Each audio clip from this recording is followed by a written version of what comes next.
નમસ્કાર ખેડૂત મિત્રો યુટ્યુબ ચેનલમાં આપનું હાર્દિક સ્વાગત છે અને હું છું આપની સાથે વિવેક બાબરિયા અને આજના બજાર ભાવ તારીખ 14/10/2024 વાર ગુરુવાર તમામ માર્કેટિંગ યાર્ડના કપાસના બજાર ભાવ આવી ગયા છે। તો બજાર ભાવ જોઈ લઈએ। ચેનલમાં નવા આવ્યા હોય તો ચેનલને સબસ્ક્રાઈબ જરૂર કરી નાખજો, કારણ કે આપણી એક જ ચેનલ એવી છે કે જ્યાં તમને રોજે રોજના સાચા બજાર ભાવ જોવા મળશે।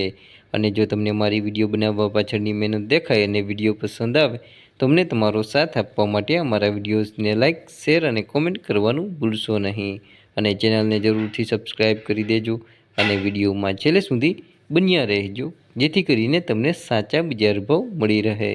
ચાલો તો બજાર ભાવમાં આગળ વધીએ। તો વાત કરીએ તમામ માર્કેટિંગ યાર્ડના કપાસના બજાર ભાવની, તો બોટાદ માર્કેટિંગ યાર્ડની અંદર 1190થી ઊંચો ભાવ 1581 રૂપિયા, જામનગર માર્કેટિંગ યાર્ડની અંદર 1200થી 1620 રૂપિયા, વાંકાનેર માર્કેટિંગ યાર્ડની અંદર 1220થી 1528 રૂપિયા, રાજકોટ માર્કેટિંગ યાર્ડની અંદર 1325થી 1540 રૂપિયા, જેતપુર માર્કેટિંગ યાર્ડની અંદર 716થી 1616 રૂપિયા,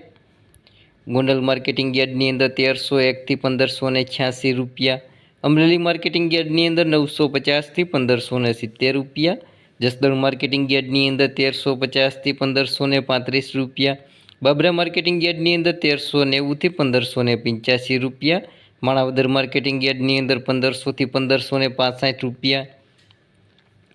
ધારી માર્કેટિંગ યાર્ડની અંદર 1460થી 1558 રૂપિયા, બગસરા માર્કેટિંગ યાર્ડની અંદર 1300થી 1565 રૂપિયા, જામજોધપુર માર્કેટિંગ યાર્ડની અંદર 1300થી 1600 રૂપિયા, હળવદ માર્કેટિંગ યાર્ડની અંદર 1350થી 1539 રૂપિયા, સાવરકુંડલા માર્કેટિંગ યાર્ડની અંદર 1480થી 1580 રૂપિયા,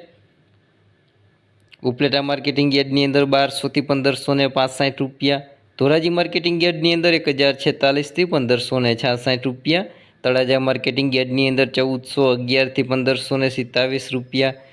વિસાવદર માર્કેટિંગ યાર્ડની અંદર 1125થી 1531 રૂપિયા, કોડીનાર માર્કેટિંગ યાર્ડની અંદર 1360થી 1528 રૂપિયા। તો આ હતા આપણે તમામ માર્કેટિંગ યાર્ડના કપાસના બજાર ભાવ। જો કોઈ ચેનલને સબસ્ક્રાઈબ ના કરી હોય તો નીચે આપેલ કાળા કલરનું સબસ્ક્રાઈબ બટન દબાવી ચેનલને જરૂરથી સબસ્ક્રાઈબ કરી દેજો અને બાજુમાં રહેલી ઘંટડી છે તે તેવા સિમ્બોલમાં કરી નાખજો, કે જેવો વિડીયો અપલોડ કરશું તરત જ તમારા ફોનમાં નોટિફિકેશન મળી જશે। વિડીયોમાં છેલ્લે સુધી બન્યા રહેવા બદલ આપનો ખૂબ ખૂબ આભાર।